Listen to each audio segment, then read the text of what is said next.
Good Yom Tif, Chag Kasher V'Sameach. Today is one day of the Omer. For the next 49 days, 48 days from now on, we're going to count each day. That is the mitzvah of Sfirat HaOmer, counting the Omer. To count each day means simply to mention the number of the day. When we get to 7, the number of weeks, until we get to 7 complete weeks, and then the next day is Shavuos. However, to make each day count is another story altogether. That takes some more engagement and involvement on our part. The reason we're focusing on these days and weeks in particular, you could ask a very good question, aren't we supposed to make every day of our lives count? And it's a good question. The reason is that at this time in our history, it was a very unique time of spiritual change and growth. On the 15th of Nisan, we were still slaves. That's the day we were released and let out of captivity in Egypt. 7 weeks later, 49 days later, we stood at Mount Sinai and received the Torah. We came to understand our ultimate meaning and purpose in life. As Pirkei Avos says, the truly free person is one who gets involved in Torah study. Ein lecha ben chayrin ela misha oisek b'talmud Torah. This transition period from slavery to freedom marked an incredible shift in our perspective and our understanding of ourselves and what we have to accomplish in life.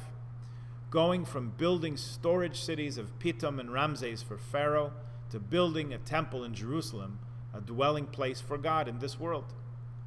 And because of the view of Jewish history that it's not really past, but it's really an eternal present, these 7 weeks right now in 5783, some 3,335 years after the Exodus, these 7 weeks right now have an elevated potential for that same kind of spiritual growth and appreciation and connection that they had in those times too, if we choose to make something of them. So to answer your question, yes, we are supposed to make every day in life count, and this 7-week period is when we learn and put into practice how to do that. We have an interesting machloikis in our house, an interesting dispute and perspective. There's one opinion held by some members of our household, not naming names, that holds that school is boring, pointless, and why do we even have to go? The counterpoint, again, not to call out anyone by name, but the major proponents of this view are people who are no longer in school, is that school is great. It's a time in your life when all you have to do is focus on learning and figuring things out, becoming a smarter, better person. Being out of school means nobody helps you with that. You have to figure it out on your own. And there's so many other distractions during the day. Am I right? The fact of the matter is, both sides have a point. How much can you learn about something before you actually want to just go and do it already, on the one hand? On the other hand, having to take responsibility for your own motivation and growth and learning, it's a big responsibility. And it's much harder that way. It's much harder to do it on your own than when you have teachers and moras and rebbes and exams and semesters to help you structure your time. So here is what we do in Jewish life. For these 7 weeks, these 49 days, we structure the time very planfully and very meaningfully, making sure each day is counted, which helps us figure out how to make each day count. This is our 7-week per year focus on how to do that. It's our school term. The rest of the year, we're supposed to take what we've learned and do it ourselves. So here's how we do it. If you look in your siddur, on page 282, at the bottom of the page there in the siddur. If you have it at home, you can open it up. There is a little prayer to say before we pray. L'shem yichud kutchabrichu, for the sake of the unification of God's holy name. A little prayer you can say to get your mind in the right place before you do the counting for the day. We learned in Tractate Brachas a few years ago that the sages of old would pray before prayer that they be worthy and fit to pray. Then they would pray, and then afterwards they would pray. After their prayer, they would pray that their prayer be accepted. Interesting. So here's a prayer before the prayer, and we accomplish, we should actually accomplish what we're setting out to do. Then you turn over to page 284.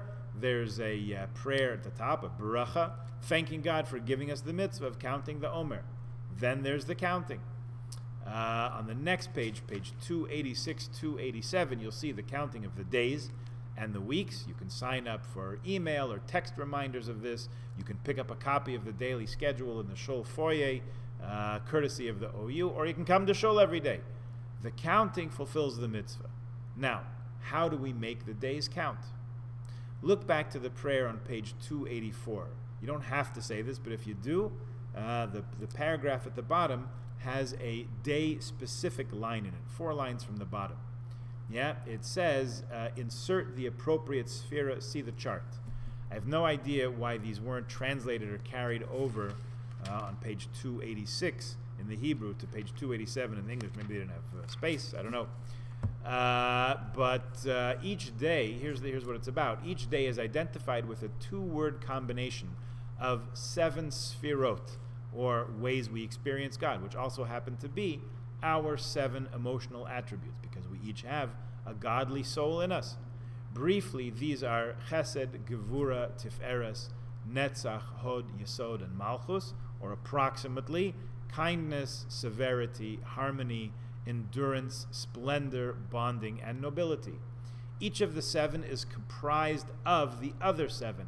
So you can have Chesed Shebechesed, kindness within kindness, which is associated with the first day. Now you have to find out what it means for you. There are at least a dozen guides out there on how to reflect on the individual significance of each day and take away some positive growth and insight unique to that day.